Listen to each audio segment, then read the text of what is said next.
आजकाल ऑनलाईन सगळीकडे सेल चालू आहे आणि मी मस्त असा पार्टीवेअर ड्रेस मागवला होता. अगदी 500च्या आत, पाहून वाटणारच नाही. पण त्याआधी मस्त अशी झणझणीत रेसिपी बनवली होती. तर आता उन्हाळा आहे आणि तेच भाजीला खायला बोर झालं असेल तर ही रेसिपी नक्की बघा. तर त्यासाठी अर्धा वाटी बेसनामध्ये आवडीनुसार मसाले घालून घट्ट मळून घ्यायचा आहे आणि साईडला मी कांदा आणि त्याचबरोबर खोबऱ्याचे तुकडे व्यवस्थित गॅसवर भाजून घेतले आणि मिक्सरमधून काढताना त्यात लसणाच्या पाकळ्या आणि कोथिंबीर देखील ॲड करायची आहे.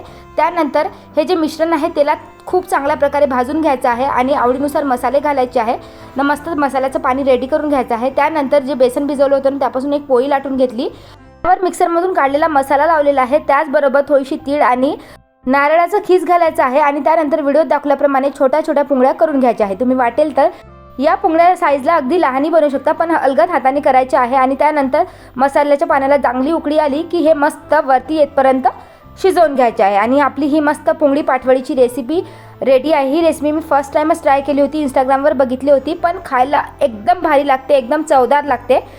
तुम्ही जर ही रेसिपी कधी ट्राय केली नसेल तर एकदा नक्की ट्राय करून बघा. तर आज असं सिंपल जेवण बनवलं होतं आणि जे आता मिंत्रावरून मी पार्सल मागवलं होतं पार्टीवेअर ड्रेस ते तुम्हाला ओपन करून दाखवते. तर हा आहे मस्त असा नी लेंथ पार्टीवेअर ड्रेस.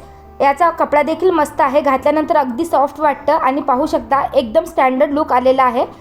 जर का तुम्हाला मागवायचं असेल तर मी व्ह्यू प्रोडक्टमध्ये टॅग केला आहे. या व्यतिरिक्त जर तुम्ही इंस्टाग्रामवर बघत असाल तर कमेंटमध्ये लिंक टाईप करा, तुम्हाला लिंक मिळून जाईल.